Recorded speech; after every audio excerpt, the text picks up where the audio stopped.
A lot of people ask me about no contact, and there's a ton of online courses out there that will teach you how to get your ex back in 30, 60, 90 days.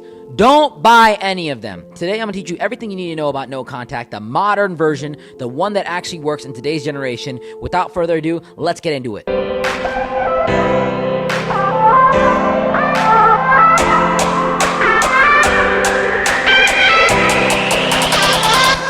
What's up, guys? Sumi here with ThoughtCast, and I could talk about no contact for hours, okay? I could talk about it for hours, for days, but I'm going to give you everything that you need to know about no contact in a very concise video, okay? This is in no particular order. I'm going to try to keep it as structured as possible, so please bear with me. But first and foremost, let's talk about why we go no contact. We go no contact because there's too much toxicity in the relationship. Our ex has broken up with us, and you want to get your ex back, okay? No contact is done to get your ex back, to get them to miss you, to get them to feel like, oh my God, I made a mistake. But there's a thing that nobody talks about with no contact. I'm gonna get into that in a second. And a lot of people talk about how effective no contact is, and it can be effective, but a lot of people don't understand how much effort you have to put into no contact. You really want to do this and you really want to get your ex back. I want you to buckle down and understand it's not going to be easy. It is not this 1, 2, 3 ABC easy method to get your ex back. It is very, very, very difficult. No contact is a game of outlasting the pain. That's all it is. It's a game of outlasting the pain, and typically you're already behind. You're already dealing with more pain because when you go into no contact, it's typically because your ex has broken up with you. They've let go of you. They said, I don't want to be with you. Maybe they cheated on you, whatever it is. Whatever situation that you're in, I'm not judging you. But I'm here to tell you, you're probably on the receiving end of a bad breakup, and now you're struggling. You're freaking out. Some of you might have already built up the ego in this person by begging for them, by pleading with them. Please don't leave me. Please don't let me go. I love you. We can work on things. I'll forget about it. I'll move on. Some of you might have done this, and I'm not judging you. If you have done this, don't freak out. I am here for you. Relax. We're going to get through this. No contact is not easy, okay? Some of you might have set yourself up for a bad foundation. You might have found this video. I don't know how you found it, but you're here now. And it's time to sit down, grab a notepad, and listen to everything that I'm going to say. You go through no contact because you want your ex back. No contact is not the same for every single scenario, but there are some generalistic formulas that you need to understand. There are 3 things that you have to remember with no contact. 3 reasons. Number 1, you are allowing your ex to miss you. That's the first part. Your ex cannot miss you if you're constantly showing up in their life. And so a lot of people ask me, should I block them on social media? Should I let go of them on this app? Look, you don't have to do any of that. If you feel the urge to reach out to them, and you can't control yourself, that is when you block someone. You block someone when they're constantly trying to reach out to you in an aggressive or dangerous way, and this is not the case typically with no contact because you want them to contact you. So you don't want to block them unless you cannot control yourself. Trust me, I've been that guy that I couldn't control myself for seeing my ex, for watching her stories, for reaching out to her. So sometimes you gotta grab yourself and be a little accountable. You gotta look yourself in the mirror and say, hey, look, I got no self-control. I've got to block this person because I can't do it. So sometimes you got to block this person. You can't be friends with them. But the main thing you got to understand is the better you give off the idea that you don't care about them anymore, that you've moved on, the better you're going to be at executing no contact. But you got to be honest with yourself. If you can't control yourself, block them. But if you can, keep them there. Don't look at their stories. I mean it. Don't look at their stuff, okay? It's part of it. You have to be able to not look at their stuff. If you're looking at their stuff, be honest with yourself because this is about your success, not mine. I'm not judging you. You need to be honest with yourself. If you're looking at their stuff, block them. Probably the best thing you can do. So you need to get your ex to miss you. You need to get your ex wondering, and typically the longer that the relationship is, the more habituated they are to you. So that's a good thing, but it's also a bad thing because they're probably more fed up of certain negative things that you have done. And so initially, after a long relationship, they're going to be talking to people, they're going to be moving on real fast. A lot of times in long-term relationships, after a breakup, they are very much living their life. They are living it up. They are doing what they want to be doing. It's the relationships that are not so long that people kind of move on very, very slowly. I mean this. There's obviously outliers and exceptions to every scenario, but when you go through a breakup after a 5-year relationship, you'd be surprised how fast your ex is willing to move on and do things and ghost you and leave you because they're so habituated to you that getting a little bit of an escape, they go crazy. But also, they're more likely to come back a little faster. So no contact, the first part of it is allowing them to miss you. You need to let them miss you, and you have to just cut off all contact. It's in the name. No contact. Pretty obvious. Number 2, you need to detach. This is what I'm talking about. Blocking them, not looking at their photos, focusing on healing, listening to audio that empowers you and makes you feel more positive. Listen, they are not the only person in this world You had a breakup with somebody, it's not the end of the world. Everyone goes through breakups. A lot of people have gone through breakups where they've been together for a decade or 20 years. Listen, you can do it too. It's not the end of the world. I promise you, you're going to be okay. I promise you that your heart is going to be fine. The more that you allow yourself to think that it's not going to be okay, the more you're actually not going to be okay, because you're creating that reality in your head. I need you to write down and tell yourself you're going to be fine. One of the biggest pro tips I'm going to give you to detach: make voice notes for yourself. Talk to yourself, because only you understand the breakup and the intricacies of the relationship. Talk yourself through it. Make a voice note for yourself. Hey, Sarah. Hey, Ryan. It's me to me. It's you to you. Listen, we're going to be fine without this girl. We're going to be fine without this boy. We don't need them. They're not good for us because of X, Y, and Z reason. Remember the time they did this and they forgot our anniversary and they didn't give us a birthday gift and they cheated on us here and they forgot to tell us this when it was really important to us and they lied to us about this? Start listing off the scenarios in your head that this person did to you. Start listing off all the negatives of being in that relationship. Remember how controlling they are? Remember they never wanted to allow you to meet their friends and family, but they always wanted to know what you were doing? Remember that? Talk to yourself. Make a voice note, because the number one person that understands the relationship as well as you do is you. You're the one that knows it the best. So sometimes you got to give yourself a pep talk. And you know what? It's going to come in highs and lows. You're going to feel good at one moment, and you're probably going to feel low on the ground in the depths the next. That's what breakups are. They come in waves. When you feel the highs, record voice notes. Hey, I'm feeling good today.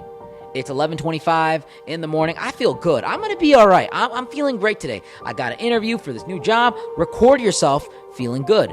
Then when you feel sad, play that back, to remind yourself that you can feel good, to remind yourself that you have the capacity within you to feel positive, and it'll allow you to move on from the breakup. You need to detach. Part of the breakup and part of no contact is letting go, and I'm going to tell you exactly why.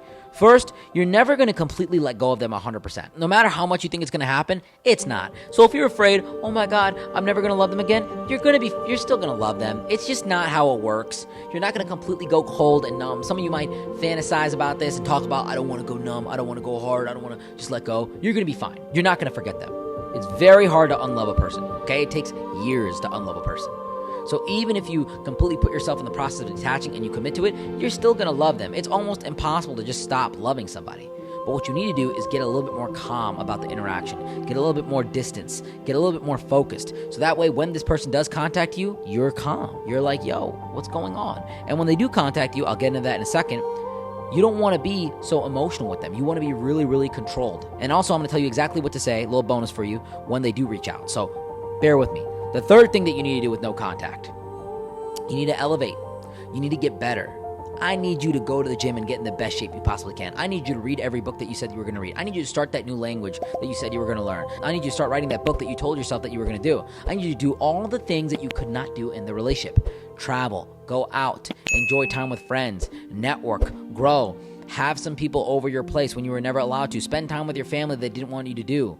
Spend time with the family member that they never wanted you to hang out with. I need you to do the things that they didn't want you to do. I don't need you to get to engage in vices, negative habits, get blackout drunk, and do things that are detrimental to your soul, to your health, and your emotional condition. I do not need you to go and run through 50 bodies and start getting banged out by a bunch of guys and sleeping with a bunch of girls. I am telling you, this is not healthy for you to do.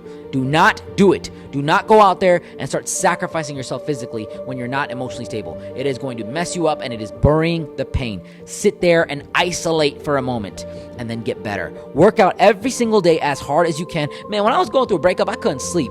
I couldn't eat. I worked out all the time. You know how lean I got? You know how ripped I got? That's what I need you to do. So that way when they see you again, they're like, whoa, you look different. As a girl, your ass is bigger, your waist is slimmer, you're looking more toned. As a guy, your biceps are bigger, your abs are coming in, you're eating clean, you're putting on weight.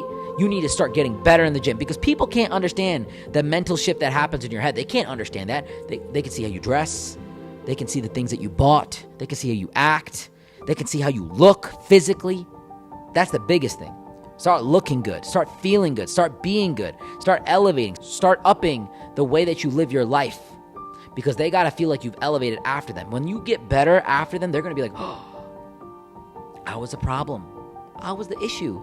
Look at this person getting so much better after I left them. Maybe I was the issue. That's the doubt you create in them. That's the doubt. That's the doubt, baby. So you need to elevate. You need to get better. So first step is let them miss you. No contact, okay? Second step is detach. Start to let go. And the third step is to elevate. Let me tell you something, okay? No contact does not take a month. A lot of people talk about this. No contact takes like 6 months a lot of time, okay? Sometimes it takes a year. I hate to say it. If it's after a year, cut your losses. But part of you needs to understand that the part of elevation and detaching, okay? Two things here. The second and third involves you dating new people, dating other people that are better for you. Now, it's different for men and women, okay? I'm going to explain in a second. Guys are not going to want to come back to you if there has been another guy in that territory. Guys are not going to want to be with you if you're out here sleeping around with a lot of other guys. They're not going to fantasize about you. All they're going to do is psychologically rationalize, okay, it's a good thing I let her go. Look at how she's acting. It's a good thing I walked away from her. Look at this other guy that she's talking to. Men are very sexual. Now, what I want you to understand is you don't have to hold yourself back from talking to new people. I just don't need you to go haywire. I need you to talk to high quality men as a woman and engage in those relationships in a beneficial way. Look for the men that are actually going to take you seriously and redefine what you're attracted to. You need to take time and redefine the man you're attracted to. You want to date men that are not similar to your ex, that can do better things than him, that are just a higher quality. And this can be difficult to do because you're so emotional, but you have to focus on putting yourself out there and networking. Men, I need you to start attracting attractive women into your life, presentable women, and high-quality women into your life. When your ex sees you with a girl that's better looking than her, that puts pressure on in her room when she walks in, she's going to be like, man, he got that. He upgraded here.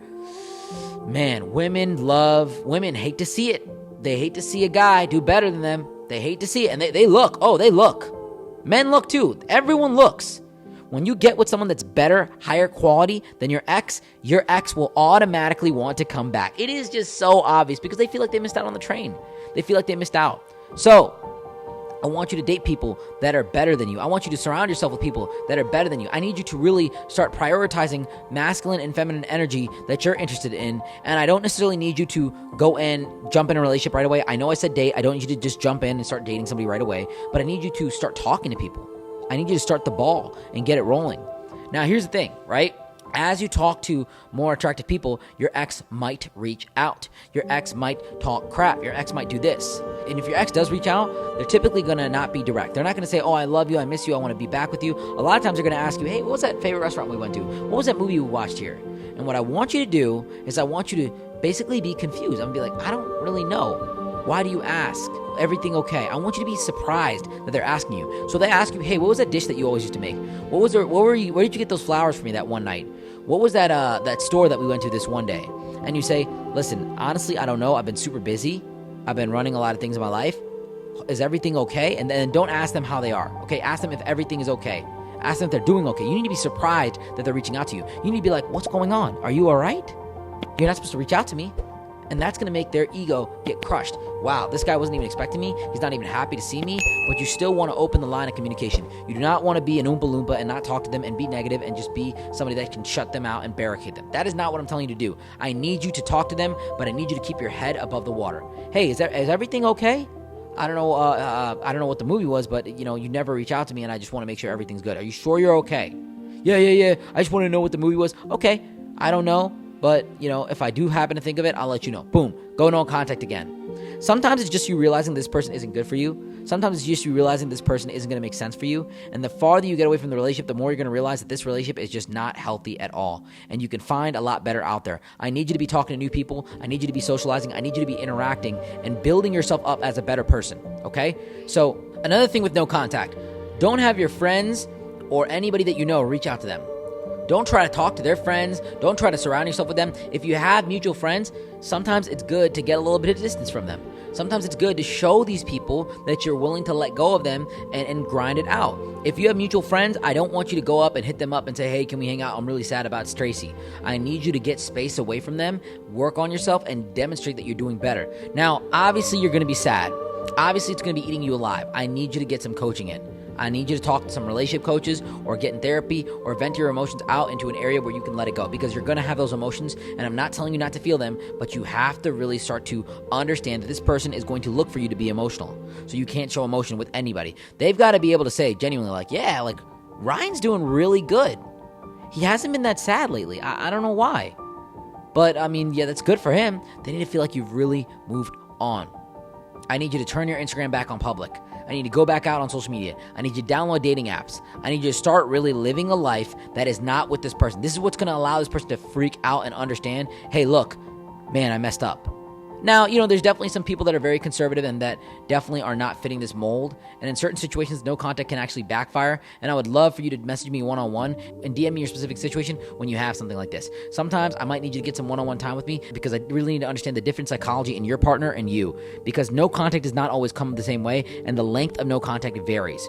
But if you allow no contact to really work, and you allow time to really do its thing, and you don't necessarily fixate on them, and you start to detach, you start to elevate, and you start to not reach out to them, you will find out this person will start to miss you just because of the memories, just because of the time that you spent together. So if this video is helpful, guys, definitely share it with somebody that needs to hear it. I'm very grateful for you guys for supporting our channel and for being here today. You could have been anywhere in the world, but you're here with me, and that means a lot.